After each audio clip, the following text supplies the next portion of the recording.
하기 시습지 불령 여로잖아요. 예. 이게 의미가 기본적으로 보면 막말로 하면요. 배우고 때때로 계속 익히면은 짜증나지 않는가. 뭐 이렇게 나올 것 같은데 이게 발상에 이 공부 못하는 저 입장에서는 이게 완전히 생각이랑 확 반대되는 거거든요. 그렇다면은 이게 학이나 습이나 열에 이게 그냥 일사천리로 가는 게 아니라 예. 그 행간에 어떤 의미들 우리가 이제 생각해봐야 될 의미들이 있을 것 같은데 그런 것에 대해서 혹시 엄현석 선생님 어떤 혹시 가르쳐 주실 게 있는지 한번 여쭤보고 싶어요. 예, 제가 뭐 일반적으로 그냥 해석을 하면서 넘어갔었는데요. 그 약간의 그 함축된 의미들이 있지 않을까 그런 생각을 좀 하고 있습니다. 예, 공자께서 말씀하셨다. 그 배우면서 그 어떤 상황에 따라서 그것을 실천적으로 적용을 하면 또한 기쁘지 않아야겠는가 이렇게 해석을 할 수가 있을 것 같은데요. 여기에는 굉장한 이제 어떤 함축적인 그리고 단계 경지가 좀 포함되어 있지 않은가 뭐 이런 생각이 좀 듭니다. 처음에 어떤 것을 배우면은 이해도 잘 안 되고 뭐 실천을 하려도 잘 안 되고 예를 들어서 뭐 이제 최근에 그 올림픽 동계 올림픽이 있었지 않습니까? 그저 김연아 선수의 그런 그 이제 수준 높은 경기를 다 보고 굉장히 또 그 결과에 대해서 안타까워했지 않습니까? 근데 그 선수 우리 선수의 경우도 처음에 그 스케이트를 이제 뭔가 이게 연습을 하면서 넘어지고 반복해서 넘어지고 이거 뭐 그 어떤 높은 수준에 있는 그 이전 시대 그런 그 선수들을 보면서 이 괴로움이 매우 컸었지 않을까 그런 생각을 해볼 수 있을 것 같습니다. 아 그러네요. 그 과정의 네, 고통이라는 그 것은 과정이 분명히 중요하죠. 있죠. 예. 네. 그럼 그 다음 구절은 어떻게 되는 거예요? 예, 그래서 그 제가 이제 좀 유붕자원방내 부력 라코 요 구조를 해석할 때 보면은 이 붕이라고 하는 것이 기본적으로 뭐 친구겠죠. 근데 공자가 생각할 때 이제 자신의 명성을 이제 듣고서 먼 곳에서 이제 찾아온다라고 해서 제자라고 생각하기보다는 오히려 나에게 뭔가를 질문을 함으로써 나에게 내가 생각하게 하고 뭐 이렇게 이제 이해를 한다면은 더욱 이론적인 이런 것들을 그 내가 가르친다라고 하기보다는 교학상장이라고 해서 상호간의 토론을 하고 하는 어떤 그런 친구로 이제 생각할 수 있는 그런 맥락에서 유붕이라고 표현하지 않았는가라고 생각을 할 수가 있을 것 같습니다. 그리고 또 원방이라고 하는 그 개념을 이제 우리 남 선생님께서도 이 말씀하셨는데 먼 곳에서 온다라고 하는 게 이제 그 사전적인 의미로 본다 하더라도 이게 춘추였던가요? 이 고전에 이제 그 원방이라는 개념이 나와 있습니다. 보면은 거기에서 원방은 이제 문화 이제 수도권 지역, 당시 이제 왕도 있죠. 그리고 그 주변이 경기 지역이다라고 할 수가 있고 뭐 500km였던가요? 500km. 중국에서 500리, 1000리, 1500리, 2500리까지 오복이라고 해서 굉장히 먼 지역까지 이제 문화가 이제 점차적으로 이제 좀 낮아지는 그런 그 이제 경계 구역들이 이제 설정이 되어 있는데 거기서 원방이라고 하면은 문화가 좀 그 교양이 없는 그런 지역으로 원격지 뭐 이런 의미를 이제 가지는 걸로 이제 해석이 됐었고요. 그렇게 하면 이 붕이 우리는 이거를 이제 붕을 벗이 친구가 이렇게 하는데 근데 우리가 벗이나 친구로 할 때는 그 전에도 이전에 알고 있었던 사람을 흔히 말하잖아요. 근데 그러면 그런 식으로 보면 이게 그 전에 몰랐던 사람이에요. 몰랐던 사람인데 찾아오니까 그냥 방역 친구가 많네 이런 식의 그러니까 보시죠. 예, 일단 뭐 세습적으로 또 경험적으로 그리고 과거에 알았던 사람만이 친구가 아니라 공작에서 이제 지향했던 어떤 학문 그리고 그런 그 도덕적 이상 뭐 이런 것을 그 관심을 가지고 먼 곳에서 이렇게 찾아왔다라고 한다는 것 자체가 굉장히 이건 그 공자로서는 반가운 일이고 거기에 대해서 친구 이상이다라고 생각할 수 있을 것 같습니다. 그래서 그 먼 곳에서 이렇게 찾아온다라고 하는 것은 같은 어떤 지향과 관심을 가지고 나와 토론할 수 있는 그 친구이다라고 하는 그런 관념이 좀 강했지 않았을 텐가. 그래서 그러니까 이렇게 해석을 할 수 있다. 여기서의 붕은 그러니까 전에 알고 있었냐 모르냐의 그 관점이 아니라 어떤 뜻을 같이 하는 학문적인 뜻을 그렇죠. 같이 하는 경향의 사람이 처음 보는 사람이라도 왔을 그렇죠. 경우에 한해서 그렇죠. 하는 같은 도를 지향하는 어떤 지향점이 같은 사람이라는 것이죠. 그래서 사실 보면은 공자의 제자 가운데 이제 자로 같은 경우 공자보다 9살 이제 적었지만은 뭐 증자라든가 뭐 자유라든가 뭐 이런 그 제자들 같은 경우 40세 전후 되는 그런 나이 차이가 나고 그렇지 않겠습니까? 그런데 그 제자들에게도 뭐 하대한다라고 이런 것이 아니라 뭔가 붕이라고 하는 관념으로서 대했지 않았을까. 뭐 그런 생각을 할 수 있을 것 같습니다. 예. 주자주도 동류라고 했네 벗을 동류. 동류. 동문 여기는 집회에서는 동문이라 그랬는데 동문보다는 동류 쪽이 훨씬 류를 같이 하는 쪽으로 그렇죠. 자, 그러면 일단 1장은 이제 대충 얘기가 됐는데 제가 늘 궁금한 거는요. 논어라는 책 제목이거든요. 예를 들어서 맹자는 성맹씨잖아요.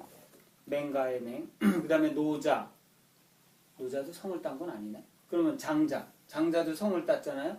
뭐 한비자 뭐 이렇게 많이 땄는데 이거는 책 이름을 공자라고 짓지 않고 논어로 졌어요. 근데 제가 생각하기에 춘추도 어떤 역사서술의 그런 문체라고 볼 수 있고 시경의 시, 서경의 서 이런 것도 문체 이름으로 질 수 있는데 이 논어라는 것도 맹자 뭐 이런 한비자 이런 것과는 다르게 그 문체 쪽에 좀 가까운 듯한 느낌을 제가 받는데 이 책 제목이 논어로 되어 있는 이유라든지 어떤 그 특별한 의미가 있는 건가요? 그런 거에 대한 어떤 담론은 없나요? 글쎄요, 이게 어떻게 얘기해야 될지 모르겠는데, 이게 논찬하고 이제 대화, 이렇게 이제 그 언어학이나 이런 쪽으로 풀었을 때는 그런 겁니다. 그러니까 이게 윤자가 이게 차례에 맞춰서 말을 편찬, 논찬하는 것이 이제 논어고, 일단 우선 그 언어나 문자학적인 측면에서 말씀을 드린 거, 이 어는 이제 독백 이런 거는 이제 언이지만 대화 이런 것들은 이제 어라고 구별해서 얘기를 했거든요. 그래서 논어에도 보면은 잡으로 괴력난신 스토리가 있는 얘기를 하는 것. 그러니까 이제 서론 본론 결론이나 또는 제자하고 얘기하면서 주고받으면서 하는 얘기, 스토리를 가진 얘기들은 어라는 표현을 하거든요. 근데 왜 이렇게 편집이 되었을까? 이게 일가지언은 아니거든요. 일가지언이라고 보기에는 자기 제자들의 의견도 여기 섞여 있어요. 그러니까 이 제자들이 이제 공자 사후에는 8개 파로 나뉘어서 이렇게 각자 선생님이 얘기를 하실 때 이 논어에도 나옵니다. 그 자장인가요? 자장이 이렇게 선생님이 하시는 말을 서저신, 허리띠에다가 이렇게 적었다라는 그 구절이 나옵니다. 그러니까 각 제자들마다 선생님하고 질의응답하고 토론할 때 자기 각자의 기록들이 있었을 거예요. 그게 있었고 나중에 사후에 몇몇 제자 여기에는 이제 유자 자자가 붙은 또는 증자 그다음에 무슨 뭐 이런 사람들이 주로 이제 편집에 참여를 했겠죠. 자아의 제자 집단과 같이. 그리고 공자 당시에도 입실 제자하고 예? 음. 그다음에 입실하지 못한 제자의 구분이 있었던 걸로 추정이 돼요. 왜냐하면 자금이라는 그 제자가 나오는데 공자하고 직접 대화를 하지를 않아요. 예.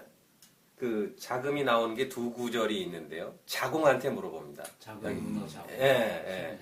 이렇게 그래서 그 사람은 자공의 제자였을 가능성 또는 그리고 자금이 또 이제 그 백어하고 대화한 그런 구절이 있던가요? 뭐 거기에도 보면 직접 선생님을 찾아가서 묻는 게 아니라 이렇게 얘기하는 거.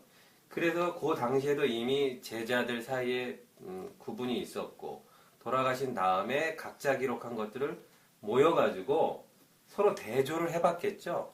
그러면서 야, 이게 선생님 말이 이거였는데 넌 이렇게 기록했고 난 이렇게 했는데 다른 애들한테 물어보자. 그래서 정리된 것, 또 정리되지 않은 것. 그래서 그 논어변이라는 책을 보면요, 그 도올 선생님께서도 얘기하셨는데 각 편마다 편찬자들이 각각 따로 있었고 시기별로도 구분이 된다. 그걸 이제 모아놨다.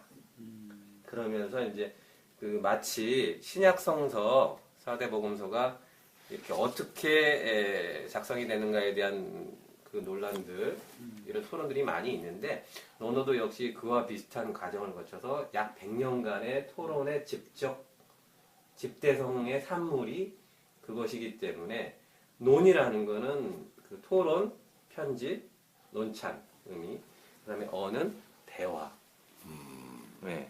스토리 있는 이야기, 뭐 이런 식이 아니었을까 추정합니다. 이것도 제가 이제 여러 가지 종합적으로 말씀을 드린 건데 이거 책명에 대해서는 일가지언이면 장자, 뭐 이렇게 할 수 있겠죠. 한비자. 그렇지만 이건 일가지언으로 보기에는 종합성을 띠기 때문에 네, 그렇게 하기 힘들었을 것 같습니다.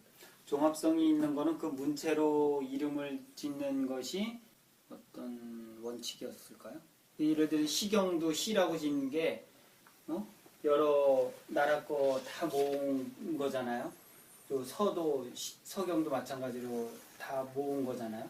그래서 그럴 경우에는 문체로 아예 짓는 거. 그런 전통이 있어서 만약에 그런 전통을 따랐다. 이런 좀 이해가 좀 되네요. 그건 이제 관방에서 종합적으로 편집실을 두고서 했을 것 같고요. 이거는 사가에서 제자 집단에서 편집하는 과정에서 그 어록체의 출발 아닙니까? 언어라는 게 녹취한 거 아닙니까? 선생님 하시는 말 그대로 적을 때 자활 이렇게 적었겠죠.